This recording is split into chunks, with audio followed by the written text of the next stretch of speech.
Hi friends.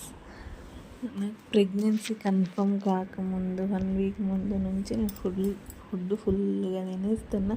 5 weeks దాకా pregnancy confirm అయిన 5 weeks దాకా కూడా ఫుల్గా తినేసి అసలు ప్రెగ్నెన్సీ వాళ్ళకి వామిటింగ్స్ అయితే నాకేం అవ్వట్లేదు ఏంటి అని నేను అనుకుంటూనే ఉన్నా.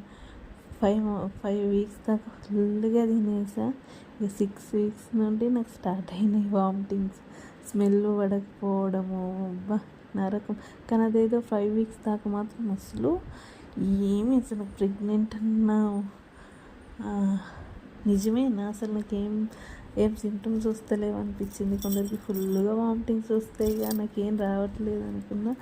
బట్ 6 వీక్స్ నుండి నాకు నరకం చూపించింది. స్మెల్ పడకపోవడం, పక్కింటి వాళ్ళు కర్రీ చేస్తున్న స్మెల్ పడకపోవడం, అసలు